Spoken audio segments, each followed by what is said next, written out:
मूकं करोति वाचालं पङ्गुं लङ्घयते गिरिं यत्कृपातमहं वन्दे परमानन्दमाधवम्। ॐ नमो भगवते वासुदेवाय नमः। ॐ नमो भगवते वासुदेवाय नमः। ॐ नमो भगवते वासुदेवाय नमः। देवियों सज्जनों, गोस्वामी तुलसीदास जी महाराज द्वारा विरचित श्री रामचरितमानस के अयोध्या कांड में निहित कतिपय प्रसंग आपके समक्ष प्रस्तुत करने हेतु उपस्थित हूं।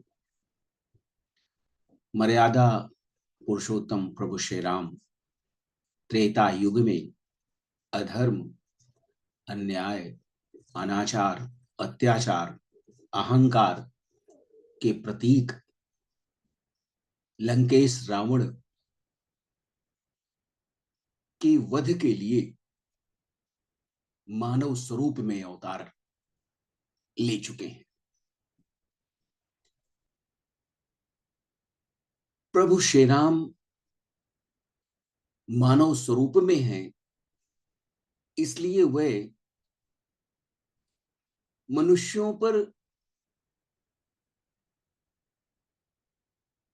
होने वाली आपदाओं, विपदाओं, चुनौतियों को अपनी लीलाओं के माध्यम से प्रस्तुत कर तदनुसार उसका समाधान प्रदान करते हैं। प्रभु श्री राम अपनी भार्या जगत जननी मां सीता एवं अनुज लक्ष्मण के साथ श्रृंगवेरपुर में विद्यमान है। मंत्री सुमंत जी उन्हें महाराज दशरथ का संदेश देते हैं कि तीनों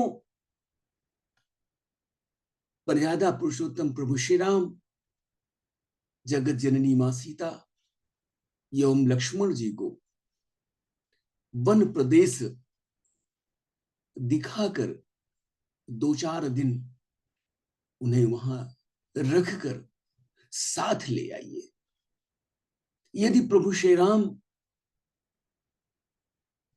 नहीं आते हैं, वो दृढ़ प्रतिज्ञ हैं, वीर हैं, व्रती हैं, मर्यादा का पालन करने वाले हैं, तो मेरी बधू सीता को ही वापस ले आइए। सीता इस ब्रह्मांड में जितनी नारियां हैं उन सब में पातिव्रत धर्म में अग्रणी है। वे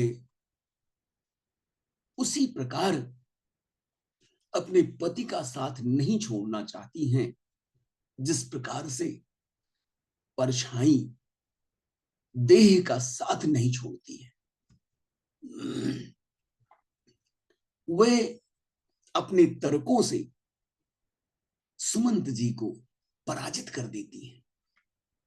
प्राणनाथ प्रिय देवर साथा, वीर धुरीन धरे धनु भाथा, नहीं मग श्रम भ्रम दुख मन मोरे, मोहि लगी सोच करिय जनि भोरे। वीरों में अग्रगण्य, धनुष और बाणों से भरे हुए तरकस धारण किए हुए मेरी प्राणनाथ और प्रिय देवर मेरे साथ है। इससे मुझे न रास्ते की थकावट है, न भ्रम है, और न ही मेरे मन में किसी प्रकार का दुख है। आप मेरे लिए भूल कर भी चिंतित न हो। सुनी सुमंत्रु सिय शीतली बानी भयो विकल जनु फनी मनिहानी। नयन सूझ नहीं सुनई न काना, कही न सकई कछुअती अकुलाना। सुमंत सीता जी की शीतल बाणी सुनकर ऐसे व्याकुल हो उठे जैसे सांप मणि के खो जाने पर व्याकुल हो उठता है। नेत्रों से कुछ सूझ नहीं रहा है, कानों से उन्हें सुनाई नहीं दे रहा है। वह अधीर हो गए हैं, व्याकुल हो गए हैं। उनके मुख से कोई वाणी नहीं निकल रही है। राम प्रबोध की न बहु भांति, तदपि होती नहीं शीतल छाती। जतन अनेक साथ हित कीन्हे, उचित उतरे रघुनंदन दीन्हे। श्री राम जी ने सुमंत जी का अनेकों प्रकार से समाधान किया, तो भी उनकी छाती ठंडी नहीं हुई। साथ चलने के लिए मंत्री ने अनेकों यत्न किए, अनेकों प्रकार की युक्तियों का प्रयोग किया, किंतु श्री रघुनाथ जी, राम जी उन सब युक्तियों का यथोचित उत्तर देते रहे।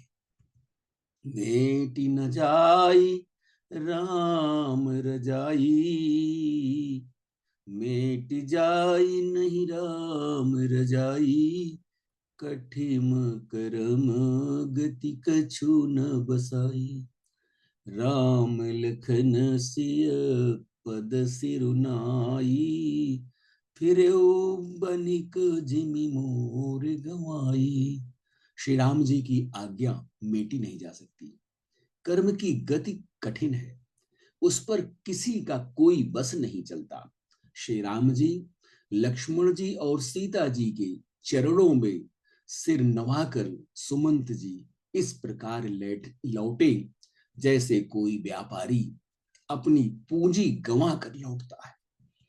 रतुहा के वह राम तन, हेरी हेरी ही नाई।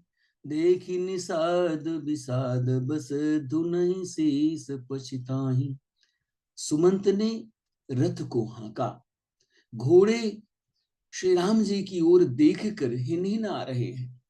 यह देखकर निषाद लोग दुखी होकर सिर धुन धुन कर पश्चाताप करने लगे।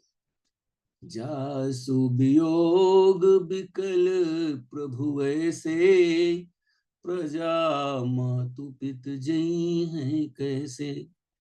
बरबस राम सुमंतु पठाए, सुर सर तीर या पुत भयाए। जिनके वियोग में पशु पक्षी इस प्रकार व्याकुल हैं, उनके वियोग में प्रजा माता और पिता कैसे जीवित रहेंगे। श्री राम जी ने जबरदस्ती सुमंत जी को लौटाया। तब आप गंगा जी के तीर पर आए। मांगी नाव न के वटुआना, कही तुम्हार मरम में जाना। चरण कमल रज कहूँ सब कही, मानुष करनी मोरी कछुआई। श्री राम ने केवट से नाव मांगी, किंतु वह नहीं लाता। तो कहने लगा कि मैं तुम्हारा भेद जान लिया हूं। तुम्हारे चरण कमलों की धूल के लिए सभी लोग कहते हैं कि वह मनुष्य बना देने वाली कोई जड़ी है। केवट जैसा अनपढ़ गंवार प्रभु श्री राम के भेद को जानता है, प्रभु श्री राम के ब्रह्म स्वरूप से परिचित है। उसे इस तथ्य का ज्ञान है कि श्री राम कोई साधारण मनुष्य नहीं है। जिनकी चरणों की धूल से अहिल्या का उद्धार हो गया, वो पाषाण मूर्ति से मानव स्वरूप धारण कर ली, ऐसे प्रभु श्री राम के चरण कमलों की धूल में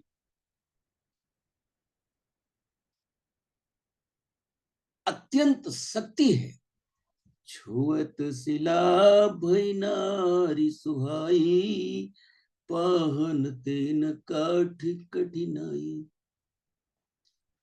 तरनी व मुनि घरनी हुई जाई, बाट पर मोरी नाव उड़ाई। जिसके छूते ही पत्थर की शिला सुंदर स्त्री हो गई। हे प्रभु, मेरी नाव तो लकड़ी की है, काठ पत्थर से कठोर तो नहीं होता है।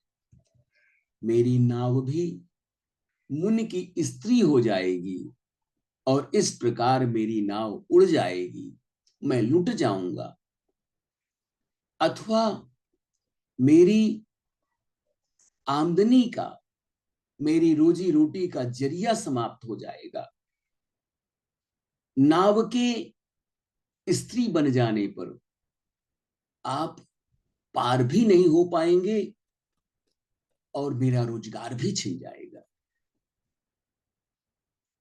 इस नाव से मैं अपने परिवार का पालन पोषण करता हूं, वह राह भी समाप्त हो जाएगी। यही प्रतिपालऊ सब परिवारू, नहीं जानो कछु और कबारू। जो प्रभु पार अवसी गाचहु, मोहि पद पदुम पखारन कहू। मैं तो इसी नाव से सारे परिवार का पालन पोषण करता हूं, दूसरा कोई धंधा मेरे पास है ही नहीं। हे प्रभु, यदि तुम अवश्य ही पार जाना चाहते हो तो पहले मुझे अपने चरण कमल धो लेने के लिए कह दो। कितना भाग्यशाली है जिस परमपिता परमेश्वर का साक्षात्कार करने के लिए, उनके दर्शन के लिए युगों युगों तक अनेक ध्यानी ज्ञानी योगी ऋषि मुनि जप तप व्रत करते हैं। ऐसे परमपिता परमेश्वर को सहज ही वह केवट प्राप्त कर ले रहा है और उनके कमलवत चरणों को धोने का अवसर नहीं खोना चाहता है। वो कहता है, पद कमल धोई चढ़ाई, नाव नाथ उतराई चहु। मोहि राम राउरियान दशरथ, सपथ सब साची कहूं। बरु तीर मारहूं लखन पे, जब लगी न पाय पखारी हूं। तब लगी न तुलसीदास नाथ, कृपाल पार उतारी हूं। केवट कहता है, हे नाथ, मैं आपके कमलवत चरणों को धोकर आप लोगों को नाव पर चढ़ा लूंगा। मैं आपसे कुछ उतराई भी नहीं चाहता। हे राम, मुझे आपकी दुहाई और महाराज दशरथ जी की सौगंध है, ये सब मैं सत्य कह रहा हूं। लक्ष्मण क्रोधी हैं, वो भले ही मुझे तीर मार दें, पर जब तक मैं आपके पैरों को पखार न लूंगा, तब तक हे तुलसी के नाथ, हे कृपालु, मैं पार नहीं उतारूंगा। केवट की जिद है प्रभु के कमलवत चरणों का प्रक्षालन। उस कमलवत चरण जिसकी वंदना के लिए समस्त देवगण ब्रह्मा शिव समेत लालायित रहते हैं। सुनि केवट के बैन, प्रेम लपेटे अटपटे, बेहसे करुणाएन, चितई जानकी लखन तन। केवट के प्रेम में लपेटे हुए अटपटे वचनों को सुनकर परम कृपाल करुणा निधान श्री राम जी, जानकी जी और लक्ष्मण जी की ओर देखकर हंसे। केवट अपनी वाणी से, अपनी भाषा से प्रभु श्री राम को सम्मोहित कर रहा है, उनको आश्चर्य में डाल रहा है। प्रभु श्री राम उसकी चालाकी, उसका निष्कपट निस्वार्थ स्पष्ट प्रेमपूर्ण व्यवहार, भावपूर्ण अनुनय विनय को देखकर प्रसन्न हो रहे हैं। उसकी भक्ति की मन में प्रशंसा कर रहे हैं कि इस जड़ बुद्धि, जिसका जप तप ध्यान ज्ञान से कोई लेना देना नहीं है, ऐसा केवट मेरे स्वरूप को पहचानने का यत्न कर रहा है, और वह केवट मेरे पैर धुले बिना मुझे गंगा पार कराने को किसी भी कीमत पर तैयार नहीं है। केवट प्रतीक है भक्ति का, शक्ति का, ज्ञान का और वैराग्य का। वह हठी भी है। इसी प्रकार से भक्त अपने भगवान से जब हठ करता है तो भगवान को इस धरती पर प्रकट होना पड़ता है।